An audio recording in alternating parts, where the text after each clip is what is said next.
The Word of God is alive and powerful, sharper than any two-edged sword, piercing even to the dividing asunder of the soul and the spirit, and of the joints and the marrow, and is a critic of the thoughts and intents of the heart. All Scripture is God-breathed and is profitable for doctrine, for reproof, for correction, for instruction in righteousness, that the man of God might be mature, thoroughly furnished unto all good works. The entrance of thy words giveth light, it giveth understanding to the simple. Welcome once again to our daily doctrinal Bible study of the Balbido Evangelistic Ministry, and we are going to continue our study on the subject, life's purpose. Okay. Now we start right away by asking our fellow believers to get ready before we start studying God's Word by being filled by God the Holy Spirit. And you know the process, the mechanism to be filled by God the Holy Spirit. It is using the principle of 1 John 1:9, the rebound technique. After you do that, you are being filled by God the Holy Spirit, and at the same time, you are back into fellowship with God. So you are ready to take in Bible doctrine. But for you unbeliever, it is faith alone in Christ alone. Acts 16:31. Now yesterday, we were talking about, after I got saved, it seems I felt the desire and interest to listen to the teaching of the Word of God. That's how some believers say. We are talking there about the human spirit, and that's part of our body that's being awakened, energized, and activated. That is also a shortcut. That's the part that is awakened to the spiritual things at that moment we believe in Christ as our Lord and Savior, being helped by the Holy Spirit, okay? So therefore, with this condition that we see, these four things are there in us already, namely old sin nature, soul, Holy Spirit, and human spirit. Now, the old sin nature results in what? What does the old sin nature produce? Well, the answer, sins and evil, like bitterness, jealousy, anger, hatred, boredom, frustration, fear, guilty feelings, self-pity, etc. So these things I just mentioned come from our old sin nature, and there are still a lot to mention. Moreover, there are three categories of sins that come from our old sin nature, and they are the following: mental attitude sins, sins of the tongue, and overt sins. Now, what about our soul? You might ask. What's the nature or characteristics of our soul? Well, our soul has the following list of essence, namely self-consciousness, the one that makes us aware of things. Number 2 is mentality, the one that does the thinking. Number 3 is volition or free will, the one that makes the decision. Number 4 is conscience, the one that knows what is right or what is wrong. And the number 5 is emotion, one that feels fear, anger, happy, discouraged, etc. On the other hand, what do you think can the Holy Spirit do? What can the Holy Spirit do?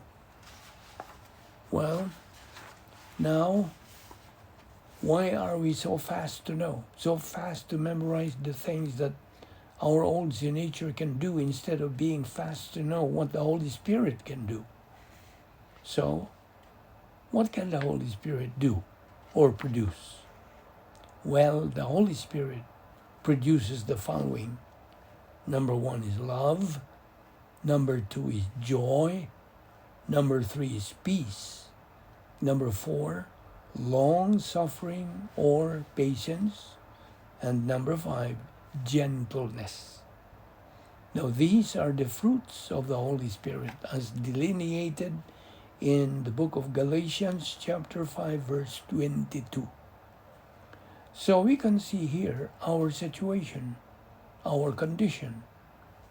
Now, what does the Word of God command us to do? Do we have to do the following? Bitterness, jealousy, anger, hatred, etc.? Or these? Gentleness, love, joy, peace, etc.?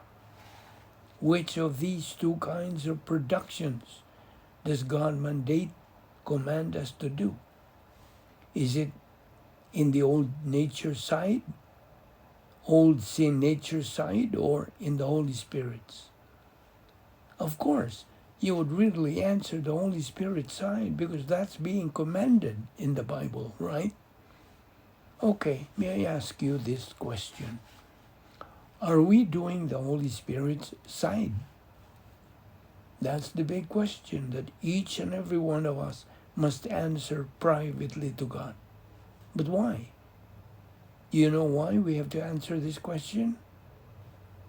It is because we have to realize why we study God's Word every day. That's why. That's the reason why God commands us to take in Bible doctrine on a daily basis. Again, why? It is because that's the only way to learn how to produce the fruits of the Holy Spirit and not the production of our old sin nature. Did you get the point? But the question is, why is the old sin nature still producing in us? Or why are we still doing the old sin nature's productions? Why? Do you know why? The answer is, it is because our volition agrees with the old sin nature, submits to the power of the old sin nature. Do you remember the 4 things that are within us? They are the old sin nature, the soul, Holy Spirit, and human spirit.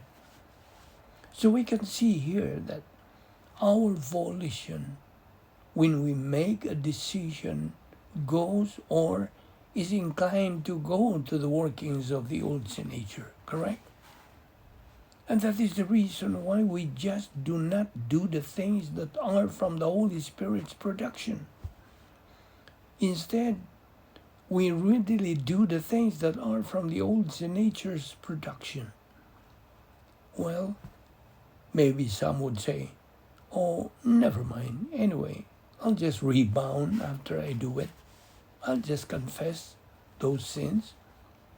You see, you and I, who belong to the church age, are not the only ones who are facing this kind of problem in our Christian life. This problem has already been existing even during the time of the Apostle Paul. Do you know that? Yes. During the time of the Apostle Paul, he already showed this into the picture because Paul already knew that this particular problem is going to be confronted by all believers from the beginning of time to the end, that of facing the inner battle, the full-scale battle between the physical and spiritual things. And this is going on in each and every one of us always. And that's the reason why that is the result when a believer can either become a winner or a loser in his Christian life. Whenever we become frustrated in our Christian life, we certainly cannot put the blame on God, but on ourselves. Number 1, God did not force us to accept Christ. right?